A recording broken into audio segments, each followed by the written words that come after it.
I think the one thing that you're particularly unique for is how much you've traveled and how many people you've kind of shared, the spiritual practice with, and I don't think anyone kind of rivals you in terms of the amount of you've traveled, and even from the early days, you're constantly traveling and sharing practice and yoga with people. I don't know where to start with questioning you about that, but I wanted to start touching upon that a little bit and about how the music comes into that as well. Do you want to say anything about Can anything come to mind about the travel that you've done, all the travel you've done? Well, I think I started traveling when I was 19. I went Mm, around the world. I just had this impulse to travel around the world mm, through meeting friends who'd been to Europe and North Africa, and once I did that, which was over a year period, it got me into the whole idea of wanting to continue. But so later, once I learned the yoga and I was playing music, that became a tool for me to travel. And I got, it was impressed upon me through Cliff and through others that you should just teach by invitation. And Ganga invited me to Los Angeles. And then shortly after, Cliff invited me to India to help him teach in Goa. He was teaching in a Christian ashram in Vagator Beach. when was that? And what's that? What year How, was that? what, well, he started in 1979. Yeah, yeah. But I got there in 82, 83, something like that. By when I had enough money to get there, and I would go every year and teach with him in the winter. And he had 50, 60 students every morning from all over the world. And through those classes, I started getting invitations all over the world to places in Europe. And that's how I, followed my dream of traveling. And then, Mm, of course, when I'd get to those places, I'd meet musicians and play with them and hang out with different players. And a lot of them would come to the classes. So it was just kind of great timing and a great time for me. I was very lucky. But I still follow that principle, and I highly recommend it to every teacher, just to teach by invitation. And then you know that it's coming from outside of yourself, something maybe from the spirit world. So that's how I mm, helped, introduce these practices in a lot of countries. you did, and I mean, I think probably you were the. Do you think you're the first Ashtanga teacher in the UK? I It's was, it's yeah. possible. Yeah. When was that? 1987? Did you say? No, 83 I started 83. teaching Right. there. Okay. Yeah. Yeah. Yeah. That's Yeah, I just was before Derek Ireland learned the practices. He was doing yoga, but he hadn't learned Ashtanga yoga yet. But yeah, I was the first Ashtanga teacher in a lot of places. Fortunately, I think you it was were. just good timing, good Yeah. luck, and people who wanted me to introduce it into their communities long before there were Ashtanga schools or yoga schools. There was a few yoga places, but in England and other places, but it wasn't a cultural phenomenon that it became. Yeah. Yeah. Before we move on to the music part, I just wanted to ask you: is there anything any particular time that sticks out in your mind in terms of a place you've taught, or a unique experience, or a bizarre happening around, a class you were invited to teach? Um, well, I'd have to think about that. There was a lot of I'm uh, sure there's been many. unique Yeah, yeah, unique yeah, yeah. experiences. Uh, yeah, I was just uh, it was just a great luck and great opportunity to meet interested people all over the world that wanted to try these practices. And Mm, okay, one thing that comes to mind, just a little bit related to what you're saying, is that I recognize that it only took one person to open a door for yoga in a country. One person could be the impetus to right. draw just Mm, mm, draw interest to the. It mm, wasn't me. I mean, it was the person that it would invite me, or mm, other people that would invite me to their countries, and who might have been dancers or involved in martial arts or just interested. in the practices. And they would be the ones that would really start a school or eventually do teacher training programs, things like that. So that was, that was, it's been interesting just to see all the doorways in different countries of individuals that took these practices and then made it a lifestyle and opened it up for other people to learn, and great teachers, everywhere that appeared, and developed their own techniques. Yeah. I mean, there's many ways to go from here because Danny's got loads and loads of stories about teaching so many different people. But I mean, I wanted to move on to one particular student of yours, which was Sting, and also an inspiration, I think, or at least a way that you got into developing your musicianship. Do you want to mention we're going to listen briefly now to the song, I think, that sparked it all off, which is, I think, Freedom Fighters. Is that right?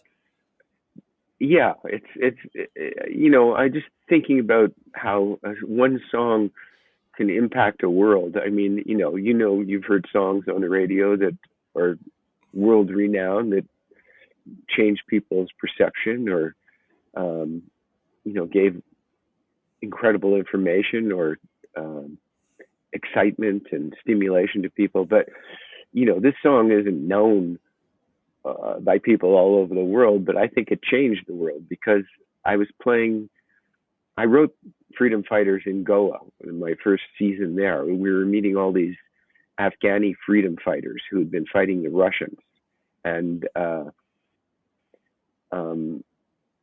so I came up with this song, and I was playing it in a Greek restaurant in London a few months later. And this guy, I didn't know he was a musician. This guy was having dinner, and he came up to me after my set. He said, "Hey, I play music, and I liked that song you were playing." And he asked me if I wanted to come over to his house and record it. And I said, "Sure." And it was this lovely guy named Dominic Miller, who is one of the most amazing, brilliant composers now in the world. He has probably 8 or 9 albums out himself. But at the time, he was like 21 or 22, and he was just playing in a bar up the street. And I went over to his house and realized what an incredible player he was. And we started working on this recording. And over the years, I would see him every year when I was in England, and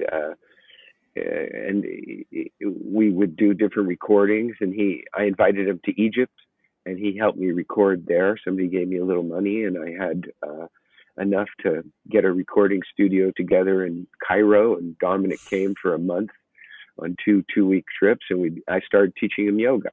And we became really good friends. He'd already seen me do yoga. I did a demonstration for him and his wife at his house in 1983. And then I would see him over the years. We started recording at Cat Stevens' studio in London through his brother, Cat Stevens' brother. And then I came through in 1990, and he said, "Hey, man, I got a new gig." I said, "With who?" He goes, "I'm playing with Sting." And he was in Sting's band. Sting recognized what a genius he is and what an amazing player. And he'd hired him, and Dominic's been with him ever since. It's like 32 years now. And so Dominic introduced me to Sting a short while later. We discussed whether Sting would be interested in yoga, and he told Sting about me. And at the time, Sting had said in an interview, or later in an interview, that he thought yoga was for little old ladies in leotards. And so and Dominic told me that. And so I gave Dominic some photos of me doing the third series. I said, "Well, show him these. Maybe he'll get a different impression." And so Dominic brought him the pictures the next day because he was rehearsing with him every day. And after that, I met Sting a few weeks later. Actually, the first time Dominic told him about me, it was June. And Sting told him, "Well, I'm kind of interested. Tell him I might have some time in January," like 7 months later or 8 months later.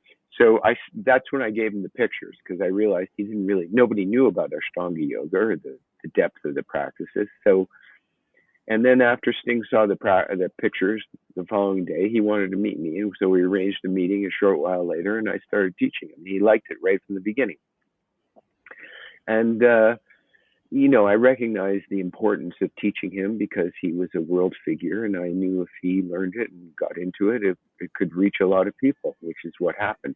He also told Paul Simon about it. He introduced me to Paul Simon.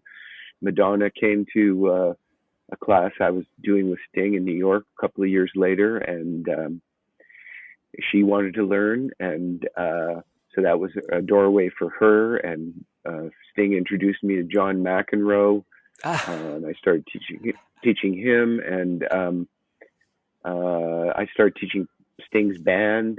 I went on a tour with him and taught everybody in the band, and I taught Paul Simon and his wife Edie Brickell, who's also this lovely lady and amazing singer, and I taught Paul's band, and Chris Botti, who played with Paul Simon at the time, now tours the world in his own capacity. And through other connections, I met the Grateful Dead and taught Bob Weir and Mickey Hart and Donna Karan. I met her, DKNY in Bali, and started teaching her. And just one thing led to another. I met Yusuf Islam, Cat Stevens, through his brother, and they knew I taught yoga, and he'd already practiced yoga, and he was having some back issues. So I connected with him to teach him a little bit and introduce him to some aspects of the form. And many other players, Lyle Lovett, all kinds of musicians and filmmakers, and Trudy Styler, of course, Sting's wife. He wanted her to learn with him, so I taught her. The second day that I worked with Sting, she started practicing as well. And John McEnroe's wife, who's also a musician and singer, and so it's one thing leads to another. Yeah. So, and also, I mean, you've famously taught Marceau, is that right? Yes, through Baptiste, his son. We met Baptiste in Hawaii in the 84 or 80 when I was visiting David on my way back from India, and a few months later, Baptiste invited me to his home in Paris, outside of Paris, and I met Marcel. And then Marcel had an issue. He had a surgery suddenly in Russia, and they brought him back to France. And Baptiste invited me again to meet him, and I taught him some the breath and some of the initial movements to help him slowly recover from his surgery. So, and he was amazing to hang out with as well. So it was, all unique experiences, meeting these world-renowned actors and performers and musicians and sports figures and dancers. How was it teaching these kind of people? Because obviously they, have a certain amount of ego that gets them to where they are in the first place. Did you find it easy to be the teacher for them, or I mean, you don't usually like being told, or they're not used to being told what to do. Did you find it was challenging, or were they very nice and easy to teach? No, they were super nice. Right. Everybody I met they were really respectful because they understood that this was something they didn't have experience with, and they were interested. And usually I came recommended, so they were open to it. And Sting was sure, they have a certain amount of ego to their persona, in the public, but in private they're just like you or me, and very bright and very present, and I was challenged to a certain degree, but I felt comfortable because I knew I had something to offer them that they would enjoy and that they would benefit from. Sure, so, Madonna didn't give you any hassle? No, she was great. She was really, really nice and very respectful. Huh. Very, very funny and down to earth. They were all, they all started on the bottom. They don't forget that. They all came from the streets. And sure, they got very successful very young. But Sting, for example, was known at that time as the nicest person in the entertainment business, and he was really nice. and all the people he introduced me to were very respectful. You know, they have all the team around him. I ended up teaching his roadies and his cook and his secretaries and all the people involved with him. And they were all, if somebody wasn't nice and wasn't cool, they wouldn't be working with him for very long. So now we're just going to listen to that song that kicked it all off, Freedom Fighters. Okay, great.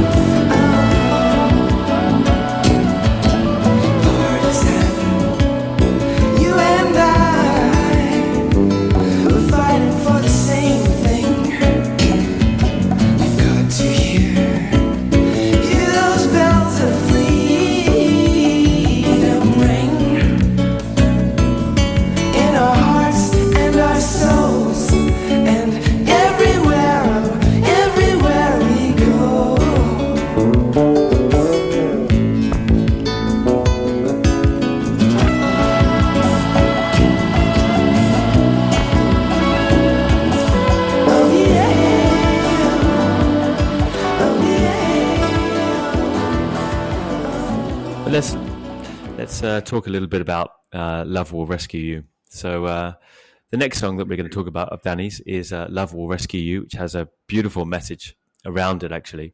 Danny, would you like to explain the motif and the inspiration for that song? Well, I was invited by my friends Matthew Kelly and his wife Mary to visit this project in Thailand that they supported called Children of the Forest. They'd been telling me about it for a number of years, but they wanted me to come see the place and teach yoga to this group of kids and play music and for them as well. So I went, and it's this beautiful village, bamboo village, bamboo structures in a forest in Songkhlaberi, which is northwest Thailand on the Burmese border, where over 2 million people have crossed into Thailand from Burma, displaced refugees. And basically, the guy who created Children of the Forest was a Daniel Hobson from England who was on vacation in Songkhlaberi, and he saw all these destitute kids, impoverished, broken families, and he decided he had to do something. Even though he was on vacation, he decided he was going to start a school. So he started teaching a group of kids, and then he put an ad in the paper in Bangkok saying he needed support, or he was looking for people who would like to support this project. And Matthew and Mary Kelly happened to be living in Thailand and had just become the creators of a philanthropic organization. They were looking for a project to support. So they saw this ad, went out to meet Daniel, and realized what was going on in this area with so many refugees, stateless, homeless, like I said, impoverished, broken families, very difficult situations. And so they acquired a property and started building these structures and started picking up kids and move them into this property and taking care of them. And it's a Montessori school. They feed 150. They have 150 kids that live there, or probably more by now. Some are escaped from slave labor, or escaped from sex trafficking, or brought by police, or or just impoverished, broken families. And the families would bring the kids because they couldn't take care of them, and gradually they just developed this beautiful place where these kids live there, and 250, 300 kids come in every day for lunch and school. It's a Montessori school. They're learning English. They're learning, to read and write Thai, and also they speak their own languages. Most of them are Mon and Karen tribal kids, and so I went there and I taught yoga to the kids, and we played music. Matthew Kelly used to play with the Grateful Dead and with Bob Weir. He's a great musician, and we just had fun with the kids, and then we realized, or I suggested to him that we make a documentary about the project and the situation. and he got invited to the United Nations to speak about children of the forest. And I'd written this song, "Love Will Rescue You," about the situation and the results of that they were seeing of just taking care of all these kids and educating them and treating them with love and respect. A small group of adults, and really the older kids take care of the younger kids. And as new kids come in, the older kids take care of the younger kids. It's this phenomenal thing that feeds itself. And the documentary is beautiful. So we're going to put the link to the documentary Danny shared with me. It's a wonderful documentary. So we'll put that in the links below. So look at those. Yeah, well, thank you. Yeah, so I wrote this song, and then Matthew suggested we do, rather than do a documentary, we do a music video. And so that's what it became, because he was going to do a presentation at the United Nations on endangered children worldwide. So I got this animator friend from Brazil, Seu de Elia, who used to be animation director for Walt Disney and Steven Spielberg feature films, and he did the animation. And another cinematographer, Andre Jewell from New Zealand, came and lived in Thailand and came and helped do some of the filming. Kathy Pearson from Ireland was involved, a film director, and that turned into this animated film, "Love Will Rescue You." Right. And as I said, you'll see the link below. And now we're going to just listen to a little bit of that song as well. Okay, thank you.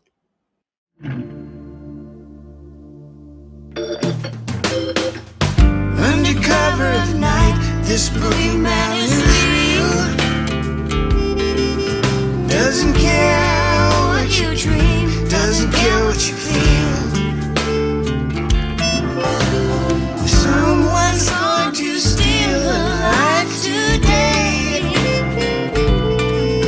Under cover of night, where innocence plays. Where innocence plays. Where innocence plays. One day, darling, love will find its way through the broken lives, through the struggle and pain. Someday, child, love will rescue you, and you'll believe again what love can do. You believe what love can do. You believe what love can do. Okay. And finally, we're going to move on to the last song for today of Danny's, and that's a song for a revolution. So you just want to walk us through your processes to the creation of that song a little bit? Yeah, okay. I wrote that song. I was in Cairo in 1989. I'd been recording with Dominic the year before, and I came back to visit, and then we started seeing all these teletype messages coming through about the democracy riots and movement in Tiananmen Square in Beijing.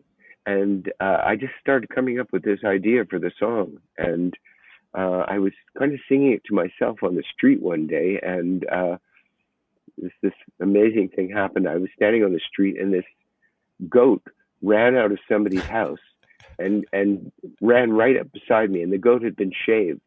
And it was obvious these people were about to sacrifice this goat and eat it and cook it up. But the goat had escaped. And he ran right beside me, and I could see the people looking for him, in the building. And the goat looked up at me, and I looked down at the goat, and I said, "Run, man!" And the goat got the message, and he turned and ran away into the streets and escaped. And then I went back to my hotel and I finished the song. And then a couple of months later, I was in London, and I recorded it with Dominic Miller, and then later Edie Brickell added vocals, and Butch Thomas, who I taught yoga to, he played saxophone with Sting, added a part, and and I came up with this recording with their help. So it's really about you know, my encounter with that kid, that goat. It's about you can't keep the kids down. Oh right, that Is the chorus. okay. Right, so the kids means actually the goat. Oh, that's funny. Eh? You guys have thought right. But it was it was a metaphor for the yeah, kids of course. in But China. yeah, that's So amazing actually. Yeah, because I was listening to those things. Well, yeah. I need help in deciphering these, so we're going to have to talk about them a bit further. But anyway, here is a short excerpt from that song, and you can check out the whole album, and we'll have the links below. Thank you. Okay. You cannot keep the kids down. You tried to kill all of you, but you cannot kill all of the truth. Try as you might, you cannot win. The truth is something that lives within. You know you cannot keep the kids down. You cannot keep the kids down. You cannot keep the kids down. You cannot keep the kids down. Like a caged animal, there's just got to be free. Freedom is a fire that burns in our hearts. We're fabric for the wind, destined to play our part. And a message from above. Now is a better time to love.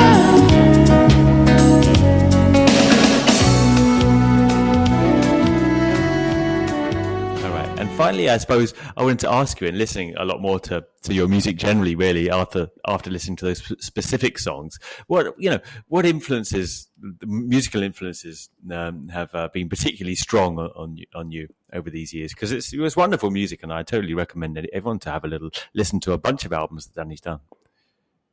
Oh, thank you. You're very kind. I grew up in the '70s, late '60s, and I was influenced right from the beginning from Bob Dylan and Paul Simon and James Taylor, Taj Mahal, Stevie Wonder, the Beatles, blues artists, and every Cat Stevens, and I was lucky enough to meet these people, Paul Simon and Edie. Paul Simon sings on one of my songs called "Now That the Shamans Have Planes" with Edie, and I met Cat Stevens, of course, and they'd been my mentors as a child learning music in the mid '60s. And as I was picking up those songs, and I met James Taylor later, also at Sting's house one day, and all these other amazing musicians.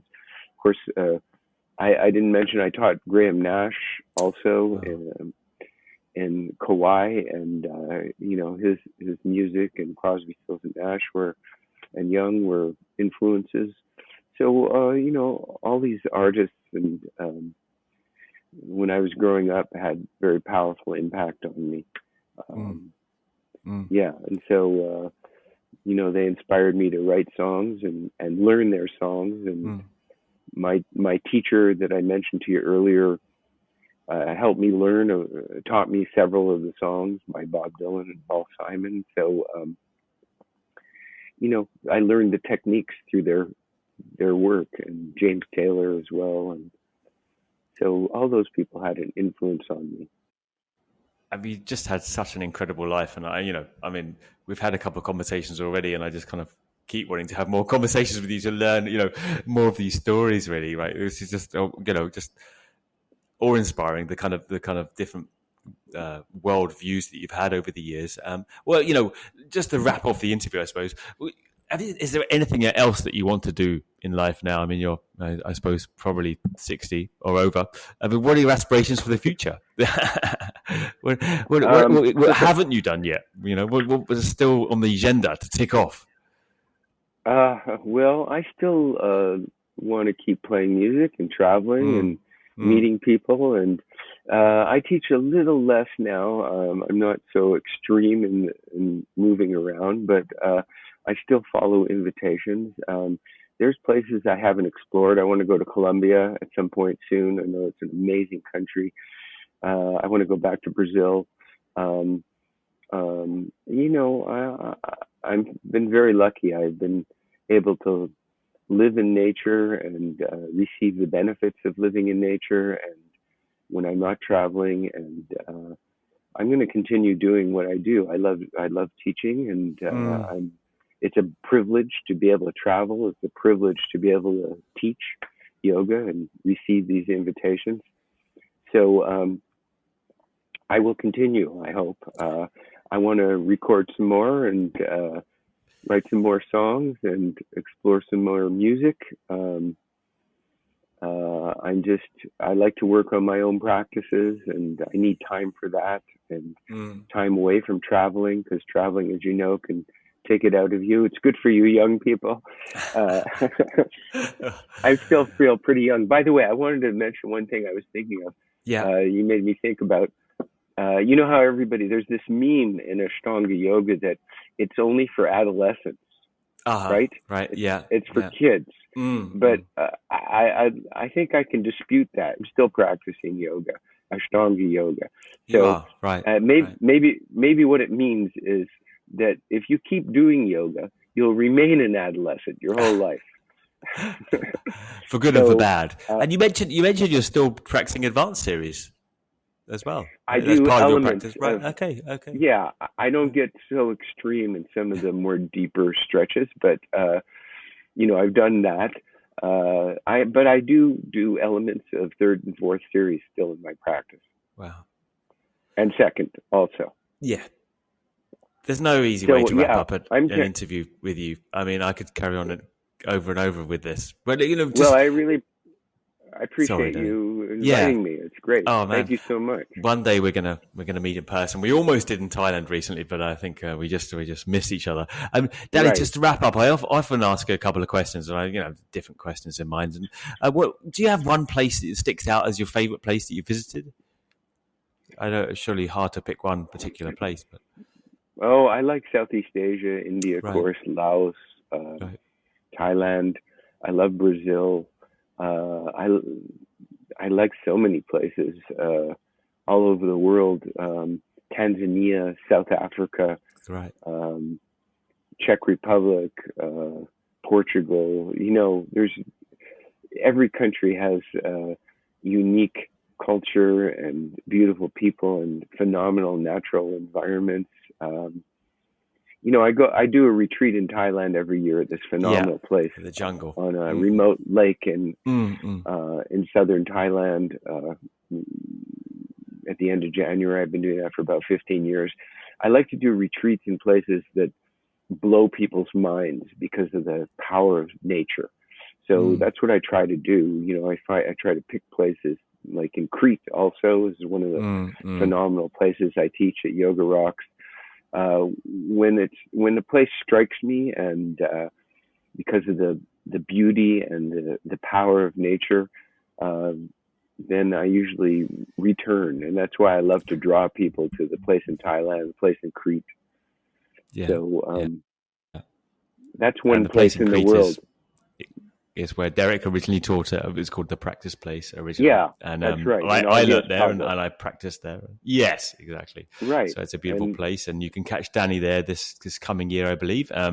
And a number of other destinations in Europe, which I think, I assume you put them on your website. Is that right? If we link that website below, I put them up a few months before I. Okay, they can see where you're at. Do them, yeah. Okay, yeah. So you can check out. And by the way, I like what your approach to yoga and your open-mindedness and what you write. I think you have a great perspective, and you've absorbed obviously a lot from your teachers and your own practice. So I appreciate what you're trying to get across to people. I think it's great. So thank you.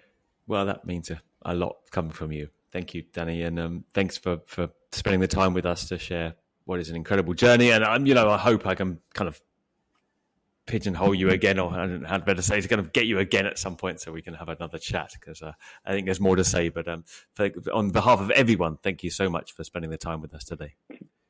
Thank you so much, Adam. I'll look forward to chatting with you again. Meeting you in person one day. Absolutely. Thank you. Thank you.